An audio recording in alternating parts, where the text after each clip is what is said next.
Hello students, ഇപ്പോൾ നമ്മൾ ഇന്ന് നോക്കാനായിട്ട് പോകുന്നത് ഡൈപോൾ മൊമെന്റ് ഇന്റഗ്രലുമായിട്ട് ബന്ധപ്പെട്ടിട്ടുള്ള ഏരിയ ആണ്. അപ്പോൾ ശരിക്കും നോക്കുകയാണെന്നുണ്ടെങ്കിൽ ഇത് ക്വാണ്ടം മെക്കാനിക്സിന്റെയും അതുപോലെ തന്നെ സ്പെക്ട്രോസ്കോപ്പിയുടെയും ഒരു ഇന്റർഫേസ് ആണ് നമുക്ക് കാണാനായിട്ട് കഴിയുക. സോ ഫസ്റ്റ് ഓഫ് ഓൾ നമ്മുടെ ടെസ്റ്റ് സീരീസിലെ തന്നെ ഒരു ക്വസ്റ്റ്യനുമായിട്ട് ബന്ധപ്പെട്ട് സ്റ്റാർട്ട് ചെയ്യാം. സോ ക്വസ്റ്റ്യൻ ഇതായിരുന്നു: the transition moment integral for the rotational transition between j equal to 0, mj equal to 0 and j equal to 1, mj equal to 0 states for a diatomic molecule along the z-axis is proportional to. So may be firstly ഇത് read ചെയ്യുന്ന ടൈമിൽ ഇതിനകത്ത് എന്തൊക്കെ കാര്യങ്ങളാണ് പറയുന്നത് എന്നൊരു പക്ഷേ നമുക്ക് ക്ലിയർ ആവുന്നുണ്ടാവില്ല. അപ്പോൾ നമുക്ക് അതിൻ്റെ തിയറി തന്നെ നോക്കിയിട്ട് ഈ പ്രോബ്ലത്തിലേക്ക് തിരിച്ചു വരാം. Okay, so starting with theory. First of all നമുക്ക് ആ തിയറി നോക്കുമ്പോൾ മനസ്സിലാക്കേണ്ട കാര്യം, മോളിക്യൂൾസിനൊക്കെ ട്രാൻസിഷൻസ് നടക്കാറുണ്ട്. സോ സ്പെക്ട്രോസ്കോപ്പിയിൽ ബേസിക്കലി പറയുന്നത് you have a molecule in some state, okay, and some sort of electromagnetic radiation falls on the molecule and the molecule it's excited to another state. ഇപ്പോൾ മറ്റൊരു സ്റ്റേറ്റിലേക്ക് എക്സൈറ്റ് ചെയ്യപ്പെടും. അപ്പോൾ എല്ലാ സ്റ്റേറ്റിലേക്കും എക്സൈറ്റ് ചെയ്യപ്പെടില്ല അല്ലേ. വണ്ണിന് എപ്പോഴും 3ലേക്കോ 2ലേക്കോ 4ലേക്കോ എന്നല്ല നമ്മൾ പറയുന്നത്. അവിടെ ഒരു സെലക്ഷൻ റൂൾ ഉണ്ടെന്നുള്ളതാണ്. സോ ശരിക്കും ഈ ക്വാണ്ടം മെക്കാനിക്കലാണ് നമ്മൾ സെലക്ഷൻ റൂൾസ് ഡിറൈവ് ചെയ്യപ്പെടുന്നത്. So quantum mechanical selection rules derive ചെയ്യുമ്പോൾ ഫസ്റ്റ് ഓഫ് ഓൾ അവിടെ പറയുന്നൊരു കാര്യം ഇതാണ്: നിങ്ങളുടെ ഒരു ഇലക്ട്രോമാഗ്നറ്റിക് റേഡിയേഷനുമായിട്ട് ഇൻ്ററാക്ട് ചെയ്തിട്ട് എൻ്റെ മോളിക്യൂള് മറ്റൊരു സ്റ്റേറ്റിലേക്ക് ട്രാൻസിഷൻ നടക്കണമെന്നുണ്ടെങ്കിൽ ആ മോളിക്യൂളിന് ട്രാൻസിയൻ്റ് ആയിട്ടെങ്കിലും ഒരു ഡൈപോൾ ഉണ്ടാവണം എന്ന് പറയും. ഓക്കെ, ട്രാൻസിയൻ്റ് ആയിട്ടെങ്കിലും ഡൈപോൾ ഉണ്ടാവണം. ശരിക്കും പറഞ്ഞാൽ ഇതാണ്, ഇവിടുന്ന് മുകളിലേക്ക് എക്സിറ്റ് ആകുന്ന സമയത്ത് ഇവിടെ ഒരു ഫ്രീക്വൻസി ഉണ്ടാകുമല്ലോ. ഈ ട്രാൻസിഷൻ കറസ്പോണ്ടിങ് ആയിട്ടുള്ള ഫോട്ടോൺ ഉണ്ടാവും. സോ ഒബ്വിയസ്ലി അതിനൊരു ഫ്രീക്വൻസി ഉണ്ടാവും. സോ അതേ ഫ്രീക്വൻസിയിൽ ഓസിലേറ്റ് ചെയ്യപ്പെടുന്ന ഒരു ഡൈപോള് മോളിക്യൂളിൽ ഉണ്ടാകണം എന്നാണ് നമ്മൾ ശരിക്കും ക്വാണ്ടം മെക്കാനിക്കലി സെലക്ഷനുകളുടെ ബേസിസ് ആയിട്ട് പറയുന്നത്. ഓക്കെ, സോ ആ ഡൈപോളിനെ ഡിനോട്ട് ചെയ്യുന്ന ലെറ്റർ മ്യൂ ആണ്. ഒബ്വിയസ്ലി നമുക്കറിയാം യൂഷ്വലി ഡൈപോൾസിനെ നമ്മൾ മ്യൂ എന്നാണ് കാണിക്കുക. അപ്പോൾ ട്രാൻസിഷൻ പോസിബിൾ ആകണമെങ്കിൽ ഈ മ്യൂ എന്നുള്ള ആളുടെ വാല്യൂ നോൺ സീറോ ആകണം. മ്യൂ 0 ആണെങ്കിൽ ട്രാൻസിഷൻ നടക്കില്ല. മ്യൂ 0 അല്ലെങ്കിൽ ട്രാൻസിഷൻ നടക്കും. നമ്മൾ പറയും mu should not be equal to 0 for an allowed transition. If mu is equal to 0 then ആ ട്രാൻസിഷൻ അലൗഡ് ആയിരിക്കില്ല. മ്യൂ 0 ആണെങ്കിൽ ഫോർബിഡൻ ആണ്. മ്യൂ 0 അല്ലെങ്കിൽ ട്രാൻസിഷൻ അലൗഡ് ആണ്. സോ നമ്മൾ ആ മ്യൂവിനെ ശരിക്കും അറ്റ്കിൻസിലെ നൊട്ടേഷൻ പ്രകാരം അതിനെ മ്യൂ FI എന്നാണ് കാണിക്കുക. ഓക്കെ, മ്യൂ FI എന്ന് വെച്ച് കഴിഞ്ഞാൽ ഫൈനൽ സ്റ്റേറ്റും ഇനീഷ്യൽ സ്റ്റേറ്റുമാണ് ആ FI കൊണ്ട് ഉദ്ദേശിക്കുന്നത്. സോ അതിന് പറയപ്പെടുന്ന എക്സ്പ്രഷൻ ഇതാണ്: mu FI is equal to integral psi final star times mu operator times psi I ditto. Okay, ഇതാണ് നമ്മളുടെ ഓപ്പറേറ്റർ ആയിട്ട് വരുന്നത്. സോ ഇതിനെ വിളിക്കുന്ന പേര് ട്രാൻസിഷൻ ഡൈപോൾ എന്നാണ് വിളിക്കുക.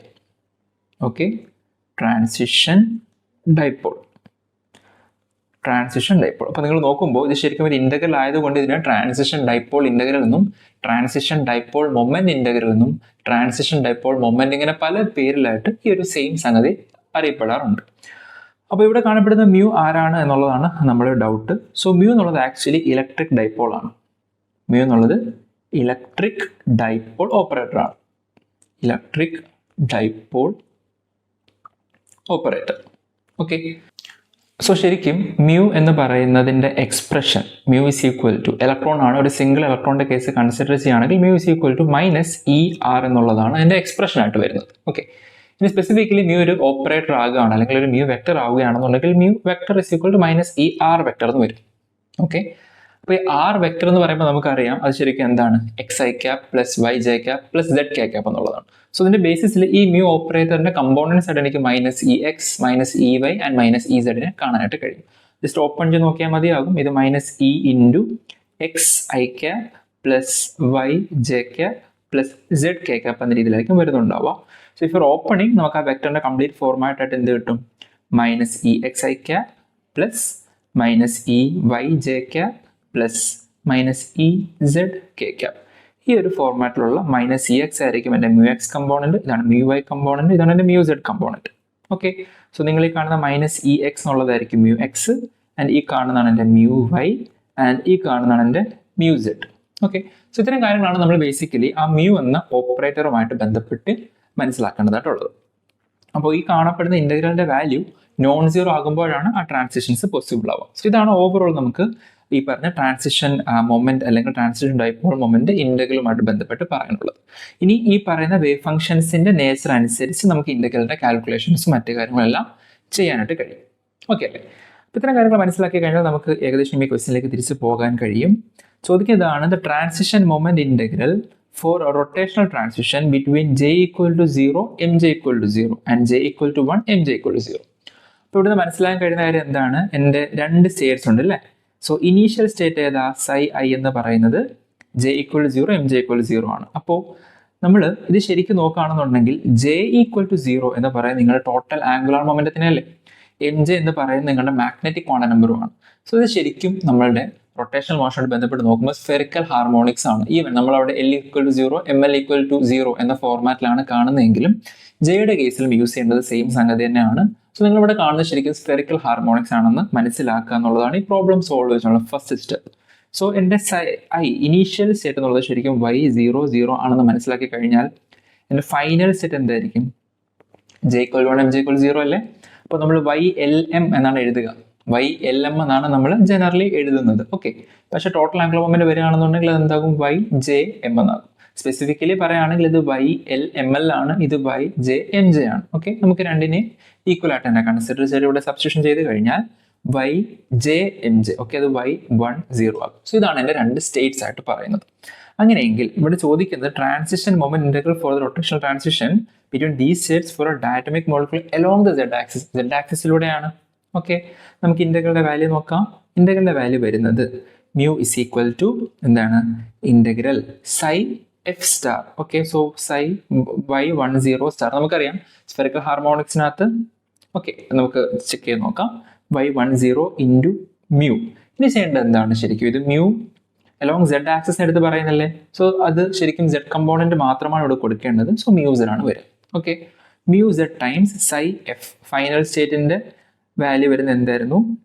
സോറി, psi i ആണ് അല്ലേ. ഇനീഷ്യൽ സ്റ്റേറ്റിന്റെ വാല്യൂ വരുന്നത് y00 ടൈംസ് d tau എന്നുള്ളതാണ്. Okay, and moving further mu is equal to ഇനി y10. ഇവരുടെയൊക്കെ ഫോർമാറ്റ്സ് അറിയണം. y10 അറിയണം, y00 അറിയണം. അപ്പോൾ മ്യൂ Z നമുക്ക് അറിയാം. എന്തായിരുന്നു മ്യൂ Z? മ്യൂ Z എന്ന് വെച്ച് കഴിഞ്ഞാൽ അത് ശരിക്കും മൈനസ് ഇ Z ആണ് അല്ലേ. അപ്പോൾ കോൺസ്റ്റന്റ് പുറത്തേക്ക് എടുക്കാമല്ലോ. മൈനസ് ഇ പുറത്തേക്ക് വന്നു കഴിഞ്ഞാൽ ബാക്കി ഇന്റഗ്രലിനുള്ളിൽ y10. അപ്പോൾ നമ്മൾ പഠിച്ചിട്ടുള്ള ഓർക്കുക, എൻ്റെ YLM is directly proportional to എങ്ങനെ പഠിച്ചിട്ടുള്ളത്?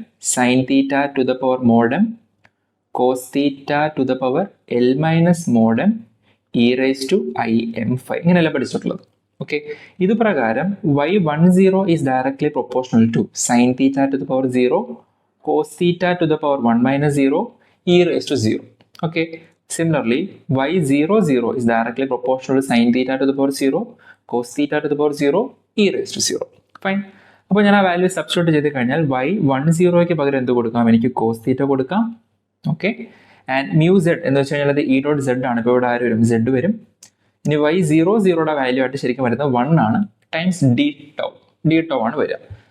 ഓക്കെ, അപ്പോൾ ഇവിടെ നോക്കുമ്പോഴത്തേക്ക് സ്ഫെറിക്കൽ ഹാർമോണിക്സിലേക്ക് പോയി. അപ്പോൾ ഇവിടെ തീറ്റ സ്ഫെറിക്കൽ ഹാർമോണിക്സിലാണ്, Z ഇപ്പോഴും നമ്മുടെ കാർട്ടീഷ്യൻ കോർഡിനേറ്റിലാണ് കിടക്കുന്നത്. അപ്പോൾ നമുക്ക് Z-നെ മാറ്റാം. എങ്ങനെ മാറ്റാൻ കഴിയാം? നമ്മൾ പഠിച്ചിട്ടുണ്ട് Z is equal to R cos theta എന്നുള്ള ട്രാൻസ്ഫോർമേഷൻ നമ്മൾ കണ്ടിട്ടുണ്ട് അല്ലേ. So Z is equal to R cos theta times d tau എന്ന് വരും. ഓക്കെ, ആൻഡ് ഈ പറഞ്ഞ ആറും നമുക്ക് നമ്മുടെ ഇന്റഗ്രലിനെ പുറത്തേക്ക് പോയി കഴിഞ്ഞാൽ mu is equal to minus ER times integral cos square theta into d tau. ശരിക്കും d tau എന്നുള്ളത് ഇന്റഗ്രേഷൻ്റെ എലമെന്റ് ആണ്. അപ്പോൾ ശരിക്കും സ്ഫെറിക്കൽ പോളാർ കോർഡിനേറ്റ് നോക്കുകയാണെന്നുണ്ടെങ്കിൽ നമ്മൾ പഠിച്ചിട്ടുള്ള എന്തായിരുന്നു അവിടുത്തെ d tau എന്ന് വെച്ച് കഴിഞ്ഞാൽ അത് ശരിക്കും R square sine theta R square dr then sin theta d theta d phi. Okay അല്ലേ. ഇങ്ങനെയാണ് ശരിക്കും നമ്മളുടെ ആ ഇന്റഗ്രേഷന്റെ എലമെന്റ് ആയിട്ട് അവിടെ വരേണ്ടത്. ഓക്കെ അല്ലേ. സോ നമ്മൾ ചെക്ക് ചെയ്ത് കഴിയുമ്പോഴത്തേക്ക് ഇവിടെ ശരിക്കും വേരിയബിൾ ആയിട്ട് കിടക്കുന്ന ആളാരാണ്? തീറ്റ അല്ലേ.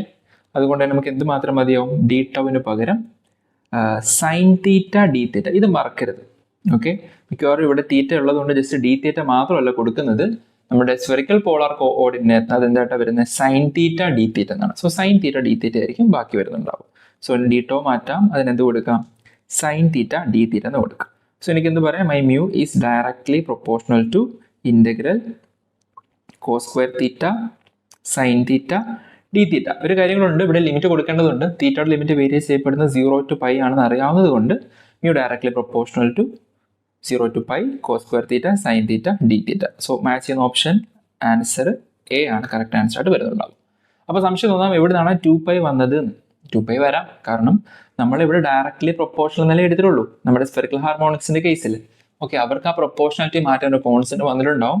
സോ മോസ്റ്റ്ലി ആ കോൺസ്റ്റന്റ് വാല്യൂ ആയിരിക്കണം ഈ കാണപ്പെടുന്ന 2π എന്നുള്ളത്. So based on that we can reach to the answer as option A. So ഈ കാര്യം ക്ലിയർ എന്ന് വിചാരിക്കുന്നു. CSIR മുന്നേയും ഇതിന്റെ ബേസിസിൽ ക്വസ്റ്റ്യൻ ചോദിച്ചിട്ടുണ്ട്. ഈ ഒരു ഐഡിയ അറിയാമെങ്കിൽ നമുക്ക് പ്രോബ്ലം സോൾവ് ചെയ്യാവുന്നേ ഉള്ളൂ.